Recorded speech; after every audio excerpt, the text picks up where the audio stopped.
건물 하나면 평생 편할 줄 알았다. 은퇴 후 부동산 투자 대참사. 은퇴를 앞두거나 이미 은퇴하신 분들 중에 이런 생각 한 번쯤 해보셨을 겁니다. 노후엔 월세 나오는 건물 하나 있으면 걱정 없지 않겠어? 은행 금리도 낮고 주식은 어렵고 사업은 리스크가 크다 보니 건물 투자가 노후의 만병통치약처럼 여겨졌던 시절이 있었죠. 주변에 한두 명쯤은 상가 하나 사서 월세 받는 이야기를 자랑처럼 하던 사람도 있었고요. 하지만 요즘은 분위기가 많이 달라졌습니다. 공실률은 오르고 임대료는 제자리거나 내려가고 대출이자까지 치솟으면서 그 건물 하나가 오히려 짐이 된 사람들도 많습니다. 건물 있으면 편할 줄 알았는데 이게 사람 잡네. 이런 말이 이제는 현실이 된 거죠. 오늘은 실제로 있었던 은퇴 후 부동산 투자 실패의 3가지 사례를 중심으로 우리가 거기서 어떤 교훈을 얻을 수 있을지 이야기해 보려 합니다. 부동산 자체를 비난하려는 건 아닙니다. 다만 은퇴 후의 안정을 꿈꾸며 확실한 수익을 믿었던 분들이 어떤 함정에 빠졌는지, 그리고 어떻게 하면 같은 실수를 피할 수 있을지를 현실적으로 짚어보는 게 목표입니다. 1사례 1월세만 받으면 된다던 상가 1년째 공실. 이선영 가명 63세 씨는 교직 생활을 마치고 은퇴하면서 퇴직금 3억 원을 손에 쥐었습니다. 주변에서 퇴직금으로 건물 하나 사면 월세 나와서 노후 편해라는 말을 많이 들었죠. 그래서 이 씨는 수도권 외곽 신도시에 있는 신축 상가 2층을 5억 원에 샀습니다. 퇴직금 3억에 대출 2억을 끼고 말이죠. 처음엔 기대에 부풀었습니다. 한 달에 월세 200만 원만 받아도 이자 내고 남잖아. 하지만 건물이 완공되고 6개월이 지나도 세입자는 나타나지 않았습니다. 근처엔 카페, 미용실, 학원이 이미 포화 상태였고 유동인구도 예상보다 훨씬 적었죠. 결국 1년이 지나서야 겨우 세입자를 구했지만 월세는 120만 원.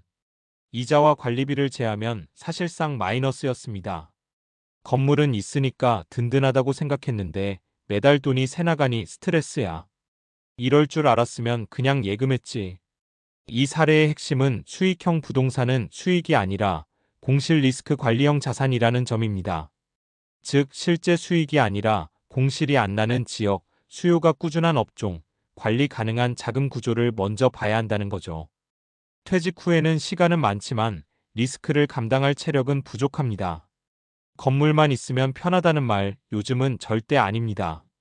이 사례에 이 대출 끼고 꼬마 빌딩 샀다가 이자 폭탄. 박정훈 가명 58세 씨는 직장 생활 내내 내 건물 하나 갖는 게 꿈이었습니다. 은퇴 2년을 앞두고 마침 서울 외곽에 소형 상가 건물이 매물로 나왔습니다. 가격은 18억 원. 자기 돈은 6억 분이었지만 요즘은 다 대출 끼고 하잖아 라는 말에 혹했습니다. 처음엔 순조로웠습니다. 세입자도 금방 들어왔고 월세 수입도 괜찮았죠. 그런데 2022년 이후 금리가 급등하면서 상황이 바뀌었습니다. 이자가 한 달에 300만 원 넘게 나가기 시작했고 공실이 생기자 수익이 단숨에 마이너스로 전환됐습니다. 게다가 유지보수비, 재산세, 임차인 문제까지 겹치자 그는 이렇게 말했습니다. 회사 다닐 때는 건물주가 부러웠는데 막상 해보니까 월세 받는 게 아니라 돈 내는 사람 같아요. 이 사례는 은퇴자에게 가장 위험한 유형입니다. 대출 레버리지에 의존한 부동산 투자. 젊을 때라면 다시 벌 수 있지만 은퇴 후에는 재기의 여지가 거의 없습니다. 부동산이 현금이 묶인 자산이라는 점을 간과한 것이죠. 은퇴 후 자산은 현금 흐름의 안정성이 가장 중요합니다. 지금의 이자율, 향후의 금리 방향, 공실 위험까지 모두 감안해야 하는데 대부분은 단순히 월세 얼마만 보고 결정합니다. 그게 대참사의 출발점이 됩니다. 3사례의 3상가 리모델링으로 대박 꿈꿨다가 결국 헐값 매도. 정은미 가명 66세 씨는 남편과 함께 오래된 다가구 주택을 물려받았습니다. 리모델링해서 카페거리 상가로 바꾸면 요즘 핫하대. 주변 부동산 중개업자와 인테리어 업체의 말을 믿고 2억 원을 들여 상가로 리모델링했습니다. 하지만 오픈 첫 해부터 예상이 빗나갔습니다. 바로 옆 블록에 새 상권이 형성되면서 사람 발길이 뚝 끊긴 거죠. 카페, 베이커리, 옷가게들이 하나둘 문을 닫았고 결국 정씨 부부도 손해를 감수하고 건물을 매도했습니다. 수익은커녕 리모델링 빚만 남았어요. 이 사례는 트렌드형 투자 착각의 전형입니다. 요즘은 지역 상권이 SNS 핫플 급성장 급쇠퇴 주기가 너무 빠릅니다. 리모델링, 상가 변경, 테마 카페와 같은 투자 방식은 젊은 투자자에겐 시도할 만하지만 은퇴자 입장에서는 불확실성에 늪입니다. 건물 자체의 안정성보다 유행에 투자한 셈이죠. 그럼 어떻게 해야 할까? 은퇴 후 부동산 생각을 완전히 바꿔야 합니다. 많은 분들이 부동산을 노후의 방패로 생각하지만 요즘은 오히려 리스크가 높은 자산이 됐습니다. 공실, 금리, 세금, 경기 침체 이 네 가지가 동시에 부담으로 작용하죠. 그래서 은퇴 후에는 건물 사서 월세 받자보다 현금 흐름 중심의 구조를 설계하자로 생각을 바꿔야 합니다. 즉, 돈이 묶이지 않고 상황에 따라 유연하게 대응할 수 있는 구조가 필요하다는 겁니다. 몇 가지 현실적인 대안을 정리하면 이렇습니다. 부분 투자 또는 리츠 REITs 활용하기.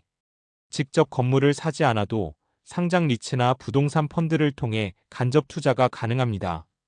월세 수입을 받는 효과는 비슷하면서도 공실 리스크나 관리 부담은 훨씬 적습니다.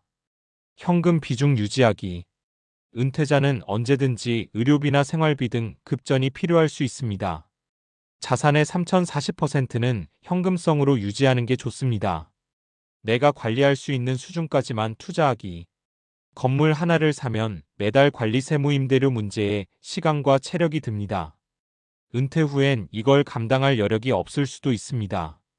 단순히 건물주가 되는 게 목표가 아니라 편하게 사는 구조를 만드는 게 진짜 목표입니다. 전문가의 말보다 내 상황을 기준으로 판단하기. 중개업자는 거래를, 은행은 대출을, 인테리어 업체는 공사를 원합니다.